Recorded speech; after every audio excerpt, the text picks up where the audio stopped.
महाराज जनक के कनिष्ठ भ्राता कुशध्वज सांकाश्यपुरी में रहकर राज्य का प्रबंध किया करते थे। सीता के विवाह का समाचार पाकर महाराज वे भी सांकाश्यपुरी से मिथिला आ गए। अपने अग्रज महाराज जनक तथा गुरु शतानंद जी को प्रणाम करने के पश्चात वे बोले, हे भ्राता, अयोध्यापति पधार चुके हैं, इसलिए अब विवाह संबंधी कार्यों का शुभारंभ कर देना चाहिए। इस पर जनक जी ने शतानंद जी से कहा, हे गुरुवर, भाई कुशध्वज के कहने के अनुसार हमें शुभ रीतियों और विधि विधानों के अनुसार कार्य प्रारंभ करना चाहिए। अतः आप शीघ्र जाकर अयोध्यापति महाराज दशरथ को राजकुमारों सहित आदरपूर्वक यहाँ लिवा लाइए। शतानंद जी जनवासे में महाराज दशरथ के पास पहुँचे और उनसे आदरपूर्वक बोले, महाराजाधिराज, मिथिला नरेश महाराज जनक अपने कनिष्ठ भ्राता कुशध्वज, परिजनों एवं समस्त मंत्रियों के साथ आपके दर्शनों के लिए उत्सुक हैं और अपने दरबार में आपकी प्रतीक्षा कर रहे हैं।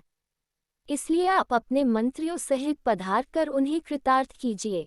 राजा जनक का संदेश पाकर राजा दशरथ गुरु वशिष्ठ, मंत्रियों एवं राजकुमारों के साथ वहां पहुंचे जहां राजा जनक उनकी प्रतीक्षा कर रहे थे।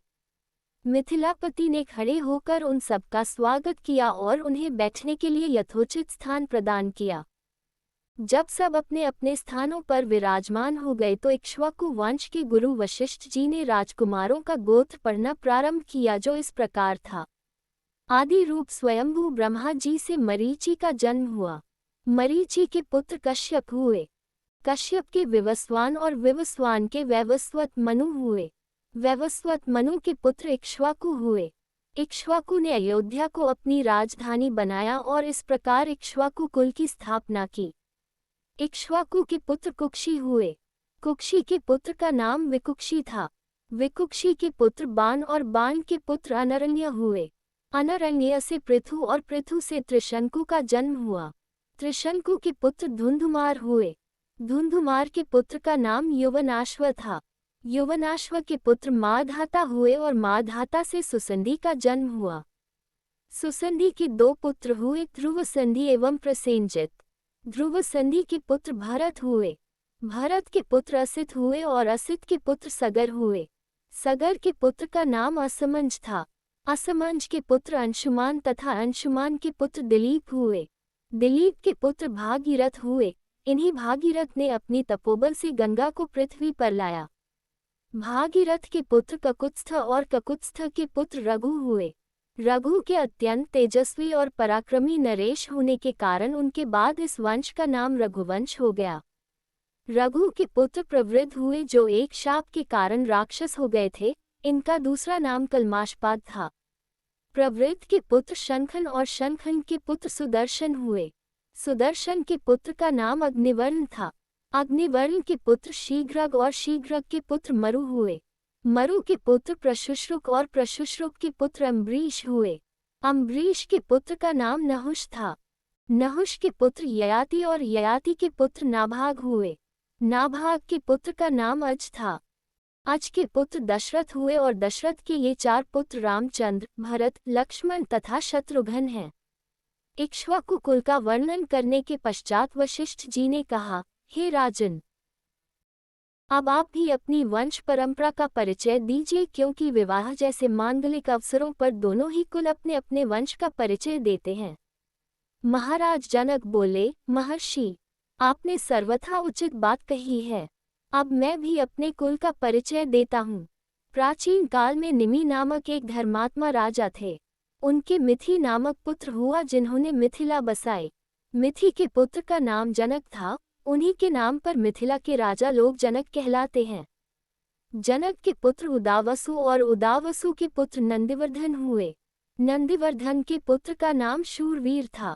शूरवीर के पुत्र सुकेतु और सुकेतु के पुत्र देवरात हुए। देवरात के पुत्र का नाम बृहद्रथ था।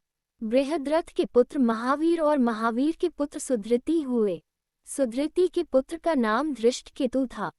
धृष्टकेतु के पुत्र हर्यश्व और हर्यश्व के पुत्र मरु हुए। मरु के यहाँ प्रतींधक की उत्पत्ति हुई। प्रतींधक के पुत्र कीरतीर्थ, कीरतीर्थ के पुत्र देवमीर, देवमीर के पुत्र विबुध और विबुध के पुत्र महेंद्रिक हुए।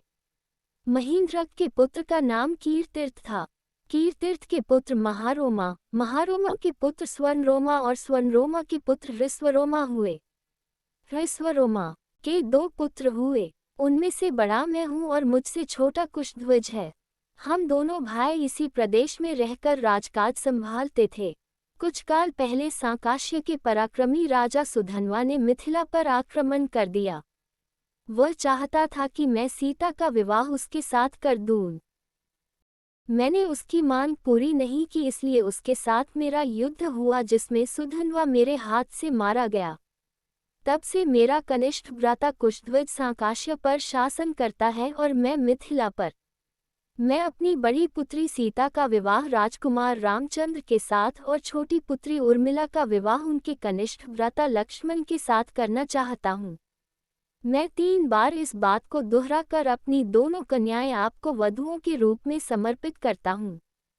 फिर वे राजा दशरथ से कहने लगे, हे नृपश्रेष्ठ, अब आप इनसे गौदान कराकर नांदीमुख श्राद्ध का कार्य संपन्न कीजिए। इसके पश्चात लोक प्रचलित पद्धति के अनुसार विवाह का कार्य आरंभ कीजिए। यह अवसर सर्वथा उपयुक्त एवं कल्याणकारी है। आज मघा नक्षत्र है। आज से तीसरे दिन फाल्गुनी नक्षत्र होगा। इससे अधिक उपयुक्त समय विवाह के लिए दूसरा नहीं हो सकता। आप इन दोनों भाइयों के अभ्युदय के लिए गौ, भूमि, स्वर्ण, तिल आदि का दान कराइए।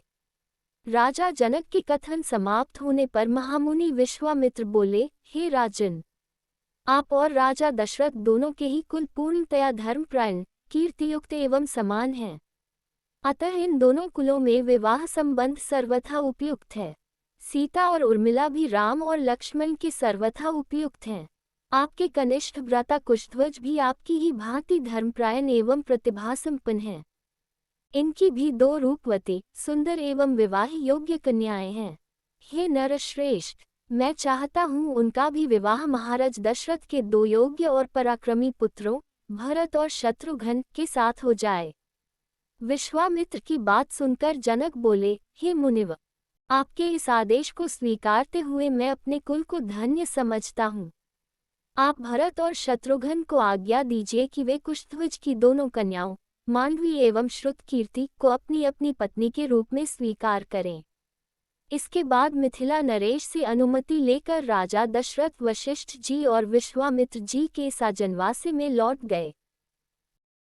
दूसरे दिन चारों राजकुमारों ने याचकों को 1-1 लाख स्वर्ण मंडित सींगों वाली गौएं दान दी और भी बहुत सारा धन, आभूषण, रत्न आदि ब्राह्मणों को दान दिए।